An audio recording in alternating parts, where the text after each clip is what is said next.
नमस्कार किसान भाइयों, सभी किसान भाइयों को मेरा राम राम। किसान भाइयों, मैं आज हमारे खेत पे पहला जो है यूरिया खाद डल रहा है। और दोस्तों, आज लगभग हमारी जो बोनी है 22 से 23 दिन की हो चुकी है। और ये हमने जो बोनी करी थी, ये लगभग हमने 26-27 तारीख में ये बोनी करी थी, जो कि आज हम इसमें यूरिया डाल रहे हैं। और दोस्तों, हमें यूरिया कब और कितने दिन में डालना चाहिए, यूरिया में कौन कौन से खाद हमें डालना चाहिए जिससे अच्छे कल्ले हों, अच्छा एवरेज मिले, तो आज हम इन्हीं सारी बातों पर विशेष तौर पर बात करेंगे कि हमें गेहूं की फसल में अच्छे उत्पादन के लिए किन किन बातों का ध्यान रखना चाहिए। तो सबसे पहले हम अगर बात करें तो दोस्तों, हमें अपनी गेहूं की फसल में अगर हम पहला पानी करने वाले हैं या करने जा रहे हैं, तो देखें कि हमारी जो गेहूं की फसल है लगभग 20 दिन के बाद ही पहला पानी हमें देना चाहिए। जब हमारी गेहूं की फसल 20 दिन की हो जाए तब हमें पहला पानी जो है हमारी फसल में लगाना चाहिए। दूसरी बात दोस्तों, कि जब हम पहला खाद डलवा रहे हों, पहला पानी जब हम 22 दिन बाद खुलवाएं, तो हमें खाद में यूरिया तो हम डालते हैं बढ़वार और अच्छी ग्रोथ के लिए, लेकिन साथ ही साथ अच्छा फुटाव हो, अच्छे कल्ले हो, हमारी गेहूं की फसल में जो है ग्रीननेस बनी रहे, हरापन बरकरार रहे और हमारी गेहूं की अच्छी जड़ों का विकास हो, जड़ तंत्र अच्छी तरीके से चले। अगर गेहूं की जड़ें अच्छी और साफ रहेंगी तो ऊपर भी हमें जो है अच्छा तना और अच्छा जो है फुटाव मिलेगा।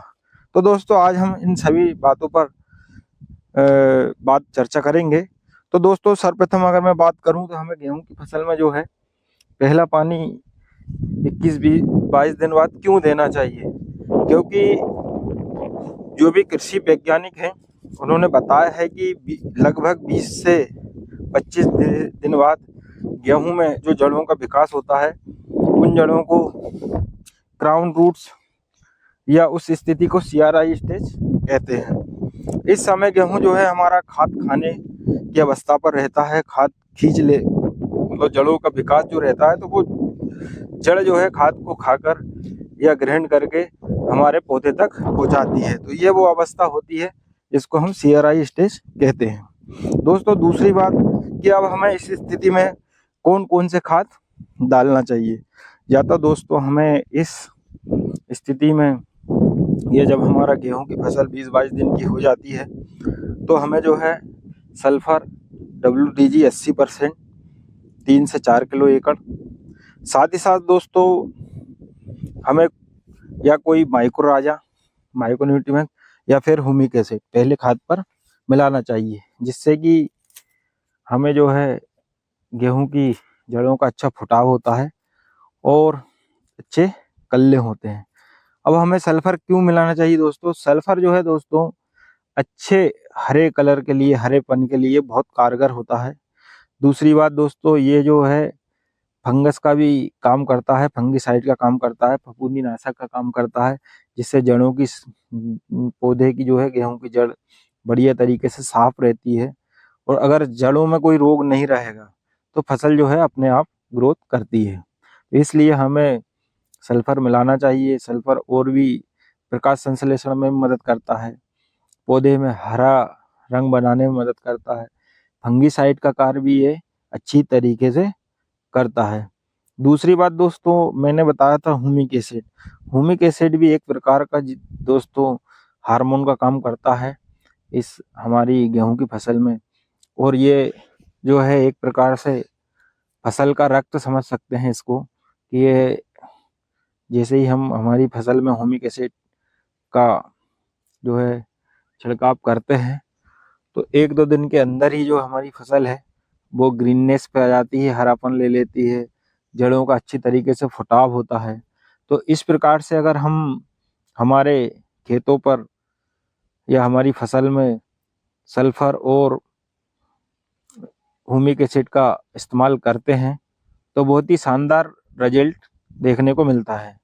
तीसरी बात दोस्तों, हम जो है इसमें कार्बेंडा मैंकोजेब जो कि साफ कंपनी का आता है, इसका भी साथ ही साथ उपयोग कर रहे हैं। अब दोस्तों फंगीसाइड तो सल्फर में भी है, लेकिन हम हमारी और अच्छे विकास के लिए, जड़ों को साफ रखने के लिए हम इसमें साफ पाउडर भी जो है मिला रहे हैं, जो कि एक फफूंदनाशक का कार्य करता है। और इसका भी जो है दोस्तों बहुत शानदार रिजल्ट आते हैं। हमने हमारी धान की फसल पे इसका उपयोग किया था और बहुत ही शानदार इसके जो है रिजल्ट आए हुए थे। तो ये भी जो है बहुत बढ़िया और शानदार फंगीसाइड है।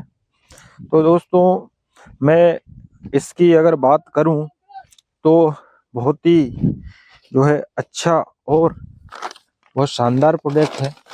अब दोस्तों हम इनकी अगर डिटेल से बात करें तो उसके लिए मैं आपको बता दूं दोस्तों, अगर हम साफ की बात करें तो इसमें कार्बेंडाजिम 12% और साथ ही साथ मैंकोजेब जो कि 63% पूर्ण तरीके से घुलनशील रहता है। और दोस्तों इसमें साथ ही साथ जो टेक्निकल है वो sodium salt alkyl aryl sulfinate 2%, sodium salt alkyl naphthyl sulfinate 2%, इस प्रकार के कुछ जो है साथी रसायन भी रहते हैं।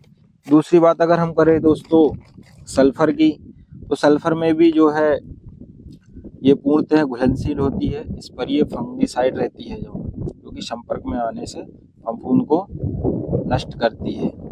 दोस्तों इसमें भी बहुत सारे जो है सहयोगी रसायन रहते हैं, इसको और भी ये जो इसको है फफूंदीनाशक में काम आते हैं। अब इसमें अगर हम बात करें कि कौन सा जो है वो है दोस्तों कंटेंट इसमें 8% है sodium salt phenol sulphonic acid, ये इसके साथ रहता है। और अब तीसरी बात करें दोस्तों हम ह्यूमिक एसिड की, तो ह्यूमिक एसिड में जो रसायन है super potassium humid with folic acid enzyme और जैविक पानी में 100% घुलनशील रहता है। अगर इसको हम पानी के साथ या पंप से छिड़काव करें तो 2 ग्राम प्रति लीटर 15 से 30 ग्राम प्रति पंप के हिसाब से हमें इसको उपयोग करना है। तो इससे जो है हमारी फसल में 2-4 दिन में ही रिजल्ट देखने को मिल जाएंगे। हम जो डाल रहे हैं दोस्तों वो है हमारा humic acid 95%, uric acid 1%, amino acid 2% और फोलिक एसिड 2%। ये वाला हम जो ह्यूमिक एसिड इसमें डलवा रहे हैं वो इस प्रकार है। और दोस्तों इसकी डिटेल भी मैंने स्क्रीन पे शेयर की है, आप उसमें से भी देख सकते हैं कि इस प्रकार के हमने जो रसायन डलवाए हुए हैं वो ऊपर दिए गए हैं। दोस्तों इस प्रकार का खाद अगर हम हमारी गेहूं की फसल में डालते हैं तो ये मेरा आपसे निश्चित ही वादा है कि आप जो है एकड़ पर 1 से 2 कुंटल अपनी गेहूं की उपज ज़्यादा लेंगे और आपकी जो फसल है वो रोग रहित रहेगी, इसमें किसी प्रकार का कोई भी रोग नहीं रहेगा। तो इस बात का मैं आपसे वादा करता हूं कि अगर आप भी इस प्रकार की अगर अपनी फसल में वो डाल रहे हैं खाद, सल्फर है, ह्यूमिक एसिड है और साफ पाउडर है, तो किसी भी प्रकार का कोई भी आपकी फसल में रोग नहीं रहेगा, आपकी फसल जो है रोग रहित रहेगी। अगर हमारे द्वारा आपको दी हुई जानकारी अच्छी लगती है तो हमारे चैनल को साथ ही साथ शेयर करें, लाइक करें और हमारे चैनल को सब्सक्राइब करें। धन्यवाद।